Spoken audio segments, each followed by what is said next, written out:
Akashwani presents Morning News.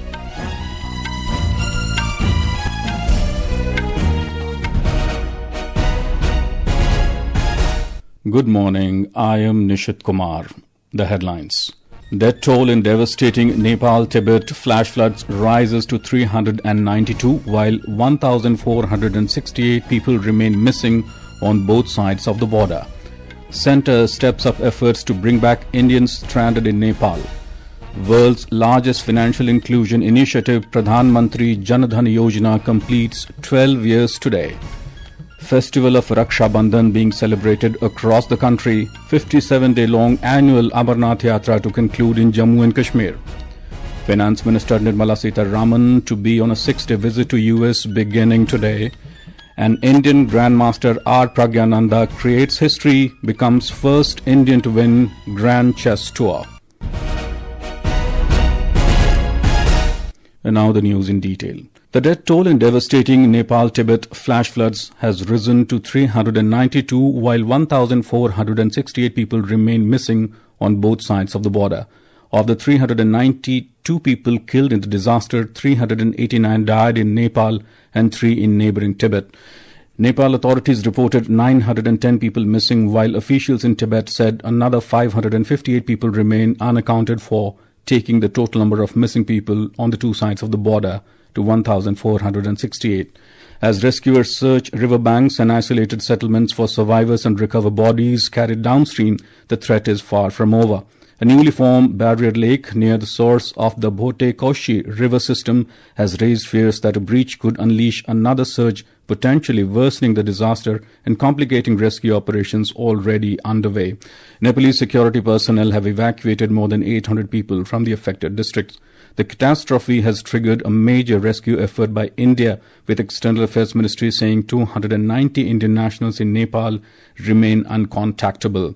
New Delhi is making urgent efforts to ascertain their whereabouts and coordinate the rescue, while the missing Indians, including hydropower workers and tourist groups from different states. External Affairs Minister S. Jaishankar said urgent efforts are underway to ascertain the status and well-being of Indians caught in the flood-hit areas. He said External Affairs Ministry is coordinating with the Nepalese side, other ministries, state governments, tour operators and relevant authorities. External Affairs Ministry has also established a 24-hour control room to assist with tracing and evacuation efforts. India has so far rescued 84 nationals. This includes 63 workers from the Trishuli-1 run-of-the-river hydroelectric project and 21 people from Tamil Nadu.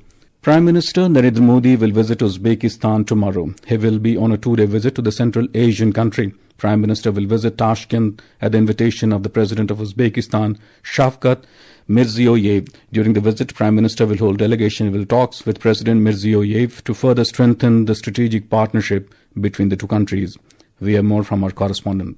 This will be Prime Minister Narendra Modi's 4th visit to Uzbekistan. He had earlier visited the Central Asian country in 2015, 2016 and in 2022. Uzbekistan President Shavkat Mirziyoyev also visited India in 2018 and 2019. Talking to Akashwani News, Professor Rajan Kumar of Central Asian Studies in his School of International Studies, Jawaharlal Nehru University, said that the frequent visits itself shows how important Uzbekistan is for India. During the visit, the Prime Minister Narendra Modi and President of Uzbekistan, Mr. Shavkat Mirziyoyev, would review cooperation in trade and investment, defense, digital connectivity, energy, education and people-to-people domains and set the agenda for the road ahead. They will also share perspectives on advancing the shared development visions of Viksit Bharat 2047 and Uzbekistan 2030. Sushil Chandra Tiwari, Akashwani News, Tashkent, Uzbekistan.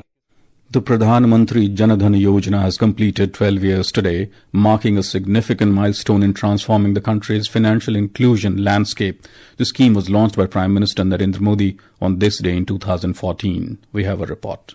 Under the Pradhan Mantri Yojana, more than 59 crore accounts have been opened so far, with total deposits amounting to 3,17,000 crore rupees. As the world's largest financial inclusion in the initiative, the scheme continues to redefine access to banking for all Indians. The average deposit per account is 5,356 rupees. Under the Pradhan Mantri Yojana, 78% of the accounts have been opened in rural or semi-urban areas, and approximately 56% of the accounts are owned by women. Over 41 crore rupee cards have been issued to Jan Dhan account holders. The scheme has also empowered millions, particularly the marginalized sections, to access banking and financial services to improve their socio-economic conditions. Due to initiatives like Pradhan Mantri Jan Dhan Yojana, India's financial inclusion index has risen from 53.9 in 2018 to 67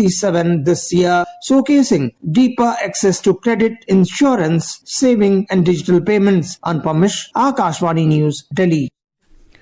Finance Minister Nirmala Sitharaman will be on a 6-day visit to the United States beginning today. During her visit to the US, she will travel to Chicago, Asheville and New York. In Chicago, Finance Minister will participate in a roundtable conference with prominent investors and engage with leading CEOs, presidents and senior representatives of the private sector. Ms. Sitharaman will also visit the Polsky Center for Entrepreneurship and Innovation at the University of Chicago, where she will exchange perspectives on entrepreneurship, innovation, technology commercialization, and strengthening linkages with India's rapidly expanding startup and innovation ecosystem. The finance minister will also interact with members of the Indian community in Chicago during her visit. In Nashville, Ms. Sitharaman will lead the Indian delegation at the G20 finance ministers and central bank governors meeting under the United States presidency of the G20. The meeting, scheduled for the 31st of August and 1st of September, will bring together finance ministers, central bank governors and senior economic officials from the G20 members to deliberate on key global economic and financial issues. In New York, Ms. Sitharaman will participate in an investor roundtable with CEOs and senior representatives of leading New York-based companies. Finance Minister Nirmala Sitharaman and Canada's Minister of Finance and National Revenue, François-Philippe Champagne, have concluded the India-Canada Finance Ministers' Economic and Financial Dialogue in Toronto, Canada. In a joint statement issued after the dialogue, both sides said the meeting builds on the commitment made by Prime Minister Narendra Modi and Canadian Prime Minister Mark Carney during the meeting in New Delhi in March this year to strengthen bilateral economic and financial cooperation. This is Akashvani giving you the news. Stay updated, stay ahead. Follow us on X at AIR News Alerts and on Instagram at AIR News Alerts. Welcome back to the morning news. Raksha Bandhan, the festival of special bond between brothers and sisters, is being celebrated today across the country. On this occasion, sisters tie colourful Rakhis around the wrist of their brothers and pray for their prosperity, health and well-being. In return, brothers pledge to protect and support their sisters and present them with gifts.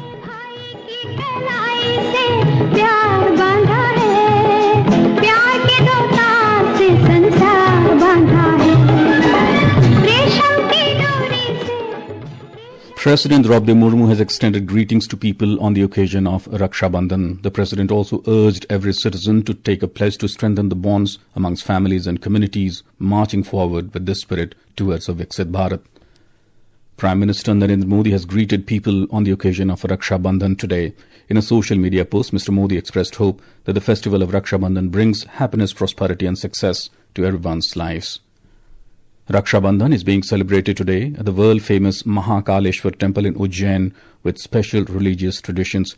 During the Bhasma Arati, a specially prepared Rakhi was offered to Lord Mahakal. We have a report. Early this morning, during the Bhasma Arati on the occasion of Shravan Purnima, a special Rakhi of about 2 feet was offered to Lord Mahakal. Women from the priest's family prepared this Rakhi after working on it for several days. It was made with silk cloth and silk threads. Rudraksh, peacock feathers, the Om symbol, the third eye and Tripun were also used in the Rakhi. While preparing it, the women chanted Jai Mahakal and Om Namah Shivaya. According to the religious tradition, the women of the priest's family tie Rakhi to their brothers only after offering Rakhi to Lord Mahakal. Abhinav Goyal, Akashvani News, Bhopal.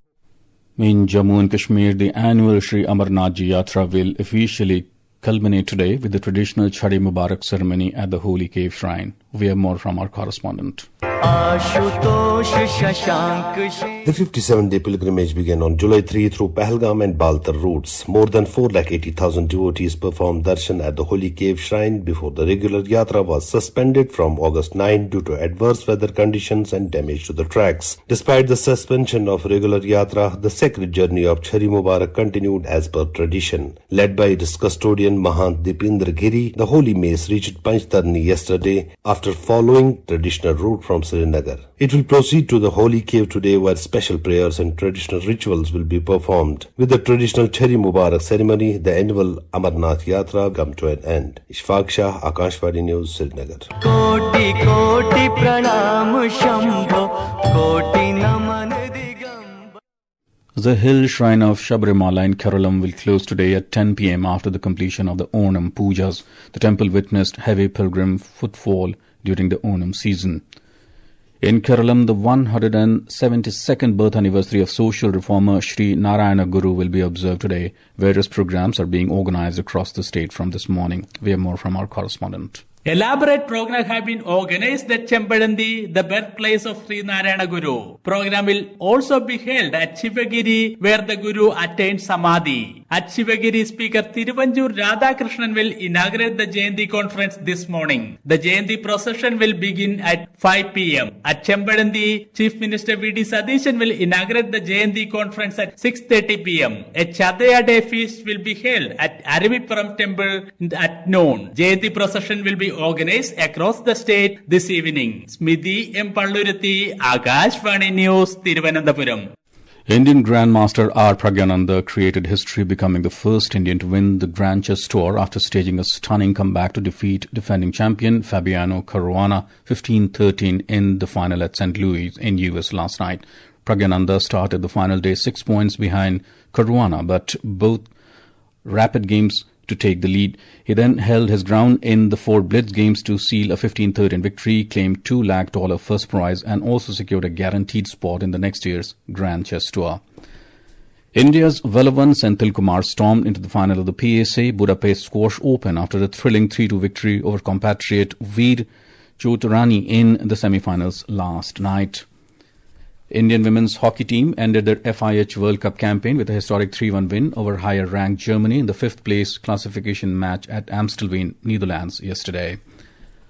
The India Meteorological Department has issued an orange color warning for heavy to very heavy rainfall along with thunderstorms and lightning over Odisha and Bihar today. The IMD has forecast heavy rainfall over Chhattisgarh, East Madhya Pradesh, East Uttar Pradesh and Jharkhand during the day. Similar conditions are predicted over Andaman and Nicobar Islands, Andhra Pradesh, North Interior Karnataka, Odisha, Tamil Nadu, Puducherry, Karaikal and Uttarakhand during the same period. And now for a look at today's newspapers, it's over to Tanvi Khurana. Thank you, Nishit. Nepal flood toll hits close to 400 as rescue work in top gear is the headline carried by all the leading dailies. Centre steps up efforts to bring back Indians stranded in Nepal, says a report in the Asian Age. Prime Minister heads to Uzbekistan SCO summit. Key bilateral talks likely, says the top story in Hindustan Times. 4 Naga civilians killed in Manipur ambush, reports the Tribune. 18th BRICS summit set for 12th and 13th of September, says Ministry of External Affairs, according to the Statesman. IPO flood puts appetite to the test as 4.62 lakh crore pipeline builds, says a report in Financial Express. FPIs keep going in August in select picks, reports the Economic Times. And finally, wait for a US green card could stretch to 179 years, writes the Times of India. And with that, it's back to you, Nishit. Thank you, Tanvi. And now before we end the bulletin, the headlines once again. Their toll in devastating Nepal-Tibet flash floods rises to 392, while 1,468 people remain missing on both sides of the border. Centre steps up efforts to bring back Indians stranded in Nepal. World's largest financial inclusion initiative, Pradhan Mantri Jan Dhan Yojana, completes 12 years today. Festival of Raksha Bandhan being celebrated across the country. 57-day-long annual Amarnath Yatra to conclude in Jammu and Kashmir. Finance Minister Nirmala Sitharaman to be on a 6-day visit to US beginning today. An Indian Grandmaster R Praggnanandhaa creates history, becomes the first Indian to win Grand Chess Tour.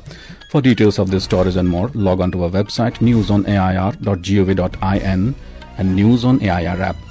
And with that, we end the morning news. Have a nice day.